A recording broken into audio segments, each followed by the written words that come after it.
as we look at the last step in this process, we do what we call think, write, and discuss. So the think, write, and discuss area is where those of you who are really good BSers, which is a lot of this class, I can tell, and I know Guilty. some of you. Yep. This is where you could really excel if you use it correctly. So the first part of this is thinking about what you learned rather than what you already knew.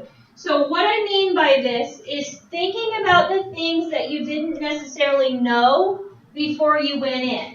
Things that you learned about what you already thought you know. So remember we talked about the human migration? We thought it was about the path that people took. Were we right on that? Yeah. Yep, we were pretty right. We were pretty dead on. We looked at that map, and we thought, well, this may be some kind of connection. Were we accurate? Yep, we were pretty accurate, because we're smart. We thought National Geographic, they talk about geography and paths that people take, different cultures. Were we accurate? Yeah. Didn't go into a lot of the natural, the specifics of the wild, but it did talk a lot about nature and natural disasters. It did also talk about the paths that people take. So we were pretty accurate. We didn't necessarily learn a lot, but we did learn a few things. So as we talk about these ideas, we have to immediately do a summary. So the summary is at the end, and it's the entire passage. So I'm going to go over a couple of things with the summary, and I'm going to show you guys a quick technique that you can use to make this easier.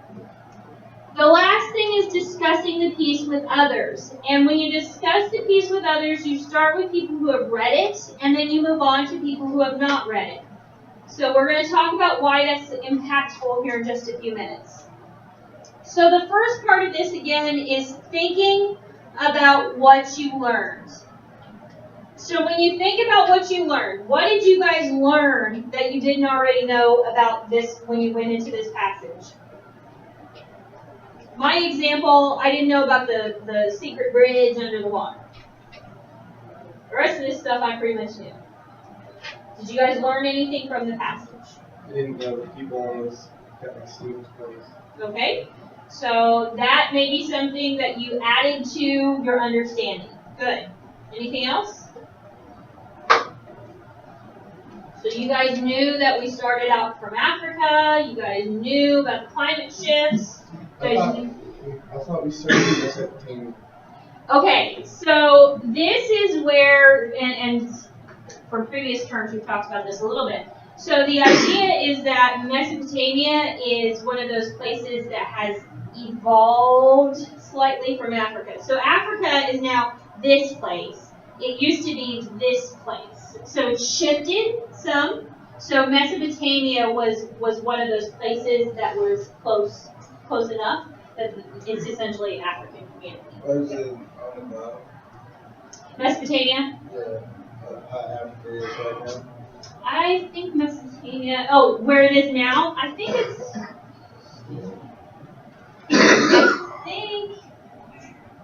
because I think it was pretty close to Egyptian area and Saudi Arabia.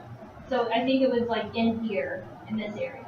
So not this far south. I think it was over here.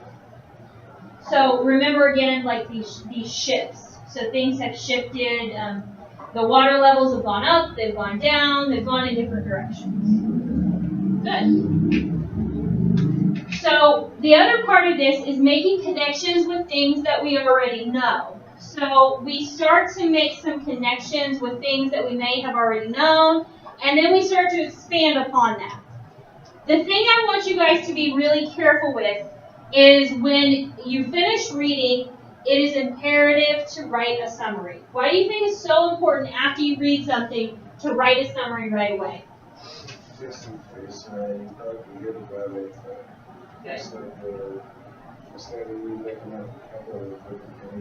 Good. Good.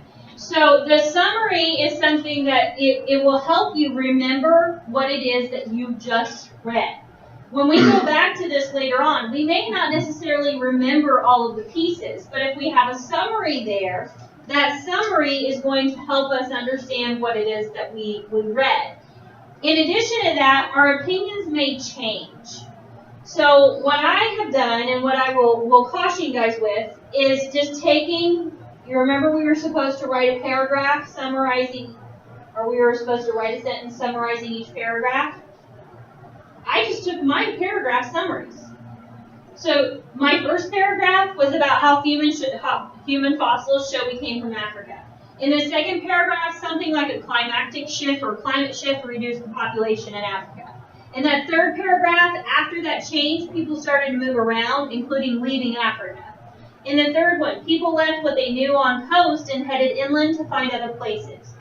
Water levels eventually dropped enough to show a bridge that connected places, so the hunters were able to travel even further. And people have changed even more because of different events that have shaped who we are. With a summary, and this is something that we'll work on for the entire term, with a summary, it's important not to have your own opinions in the summary. Why do you think it's so important not to have your opinions in the summary? Good. It's going to throw off what you know. So if you go to answer a question and you're referring to your summary, you're going to have that impression in your mind, so you may answer incorrectly. It may be an impression that is accurate, but you have to be really cautious and make sure that you don't include impressions that you have when you are asked for facts. This is something that you guys will be asked to do quite a bit. So you're going to be asked a question, and then you're going to have to provide evidence from the passage. If you include stuff that's not in the passage, it's going to be incorrect. You have to refer directly back to the passage. So when we write our summary, if we have summarized along the way, all we have to do is put those things together. Do I have anything in here that isn't in the article? Do I have anything in here that they don't talk about in the passage? No, I didn't add anything. Did you see anything I added? So in that next to last paragraph, they talked about how the water level decreased. So this exposed a land bridge.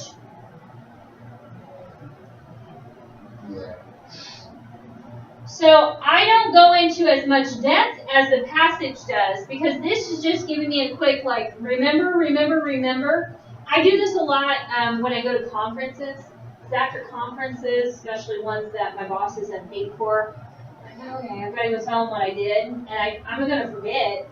I had a conference last week, and I forget what we talked about already. So I have to write myself a quick summary to remember what it is that I just did, what it is that I went through. Not only are you going to forget, but sometimes your impressions override what actually happened.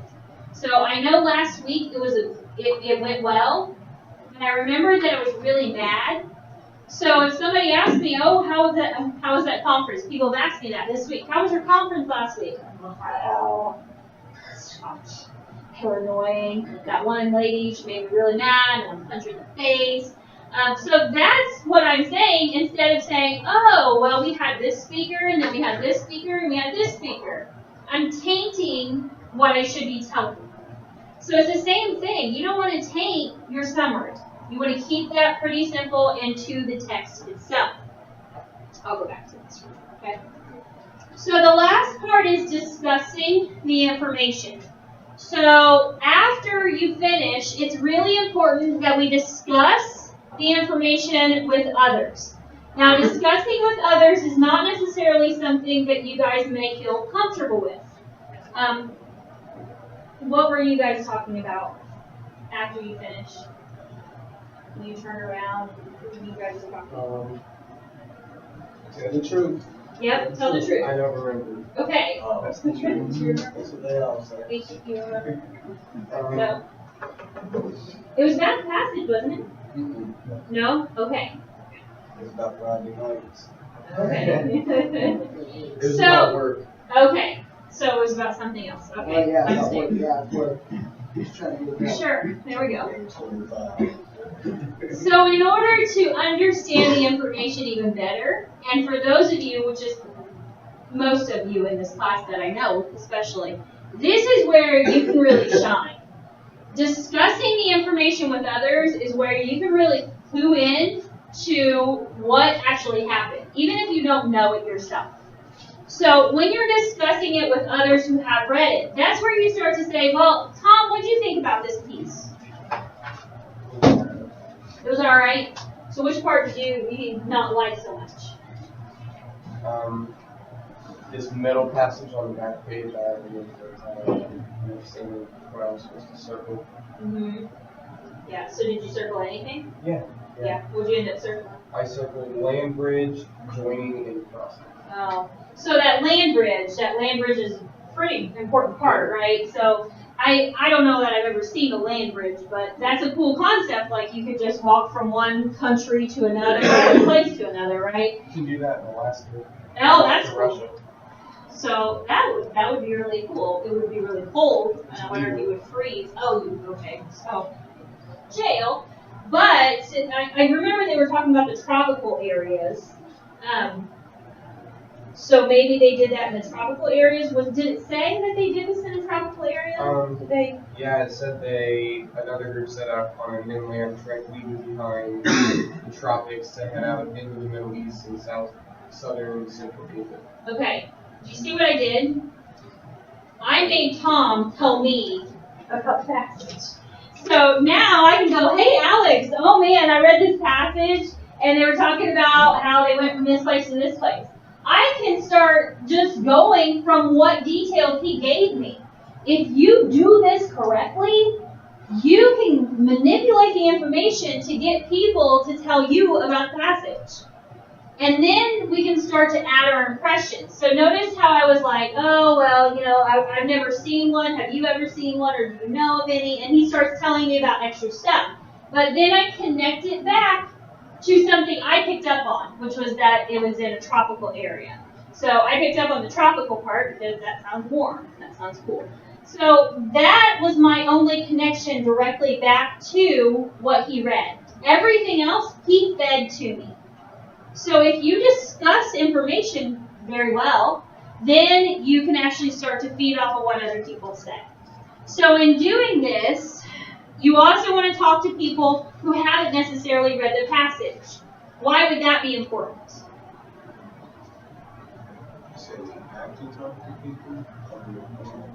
So talk to people who haven't read the passage. So they can ask you questions.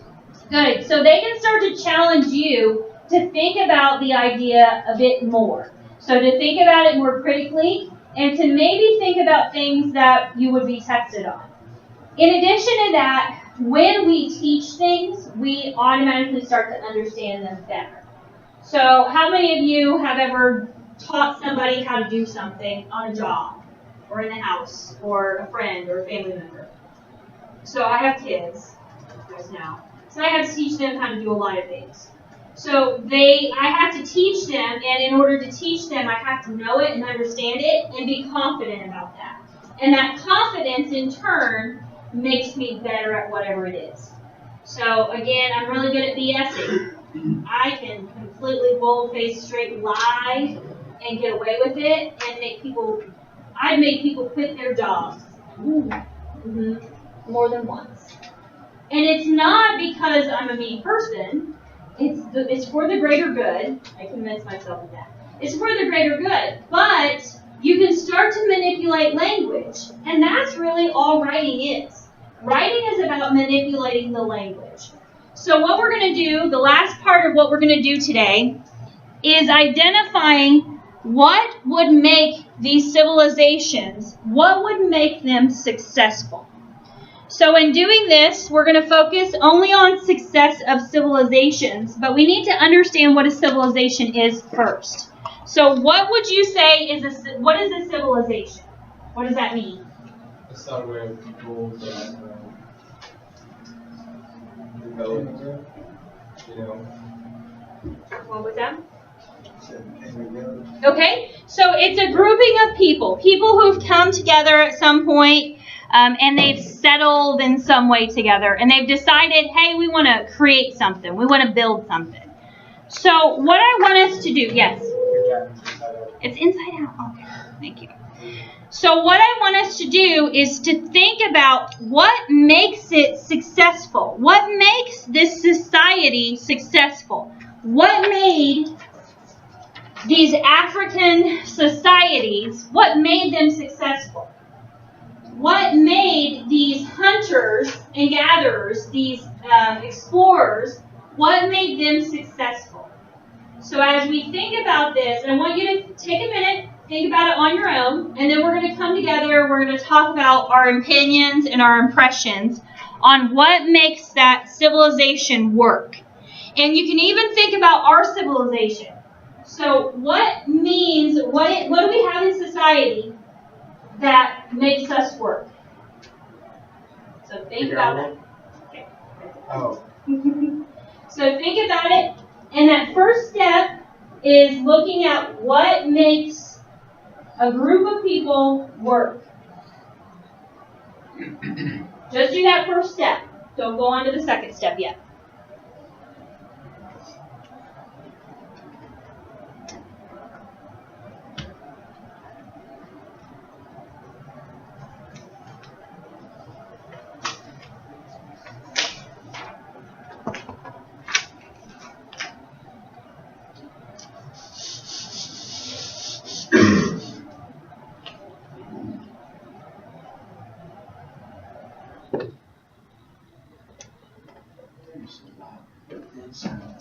You think of what? It's dead sound.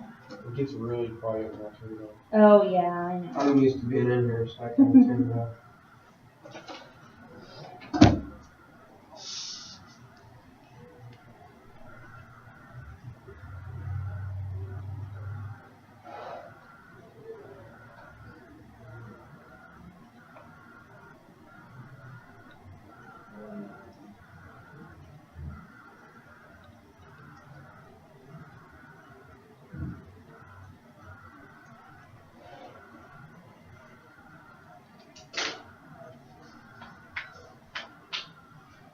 Do you think they had school way back? That's a form of something that they probably needed to have. Think about like Finding Nemo. Even if they didn't necessarily have a school, they had some system of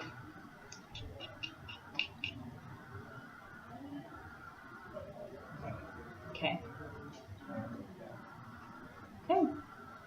So let's share a couple of your ideas. So what does it take to have a successful civilization? And now when I say successful, I mean the ones that don't just die out. So we have nomads, and eventually the nomads died out because they didn't have a successful civilization. Now this success means that it continued on. It doesn't necessarily mean that they took over the world. Not necessarily. Okay, so what does it take to have a successful civilization? Money. Okay, so we will call that a system of trade, right? Because did we have money before? I say coins. Okay, and there's actually a before that. So what'd you say, Alex? Just resources. Resources. They use wool or hides or sheep. Good. Animals. So the resources could be stuff. So think of systems of trade. So here's my goat. Give me your couch. I don't know. So here we'll trade things out. Or they had systems of money. So you give me money and I give you this in exchange for that. They also may have exchange services. So we may think of things like education. So education or a system of knowledge, even if it's not formal education, there's some kind of system of trading knowledge or exchanging, learning different things. What else? Okay, you have to have people to have a civilization. Good. So with people, which is the most important probably, So with having a system of people and having a grouping of people, it's just kind of out there. So what else would help that? Okay, so we could put food under resources. Agriculture. Okay, so teamwork. We can also, let's think about that. Teamwork, families. Jobs. Okay, so, jobs, would that go under resources maybe? Okay, I would challenge those things and what Tom had originally said as systems. So with a system of some kind, then this is sustainable. So if I have a group of people, I just have you guys all in here, and you have no rules. No rules at all, I know. It's wild, I'm going to get you guys out of here because I'm going to lock the door. So with no systems in place, you guys are free to do whatever you want. With the systems in place, things are just more organized. They're more orderly. With the resources, if we have no systems, I can just, hey, I'm gone. Taking this off. That's it. But we have to have those systems in place to make sure that if I do take something, that I'm punished for that. So have these things always existed? Yep. Okay. Besides the money one. The resources? Okay. Some of the resources. Okay, so it's existed in some form, but not necessarily, hey, here's my cash, here's my gift, or whatever it is. So it's been there, but in maybe some different forms. In addition to resources, financial resources, we also have different types of resources. So again, we need to think about things like land. The land needs to be something that you can grow and build upon. So that's a resource. You need to have water. You need to have food. You need these things to survive. But houses. Okay, houses could be resources. So do you think people always lived in houses? Okay. They have maybe lived in different forms of places to live or sleep, specifically. So I want you guys to think about this as we go into the weekend. So I don't want you to continue writing on this. I want you guys to kind of save this. We're going to continue with this. We're going to pick up on this when we come in on Monday. So the last thing that I want you guys to do for today, I have another diagnostic. This is the final diagnostic that will help me decide if you're in the right place. So you have a half an hour. You could finish this. You keep all this stuff. Yes, keep all this stuff, but don't lose it because you're going to use it. Which one's? What is this? Which one's like the difference in emotion management? It's all the same. Put our name on the front. This is a diagnostic. Yes, put your name on it. Read the passage and answer the question. It's a diagnostic, what is that? So it just tells me where everybody should be. And this is the Like, read in this comprehension. class or not? Mhm. I need to get in this class. I know, but we need to know where your skill level is. So if you do really crappy on this, that gives me the right to say, oh no, you need to go back to English 2. Yeah. I know. So do well. Not doing it. You can do well on it, Not doing it. and you'll be fine. Not doing it. You don't It'll be need fine. to work that. And I like you guys, but I get really sick of seeing you guys. You said Not that. just you, Alex. You said Not that just to you. me specifically. No, and I you're not my only repeat offender here. What? This is like my third time being Okay. This is my third time here too. Okay, well, you guys can talk about that. She's But not tired of me.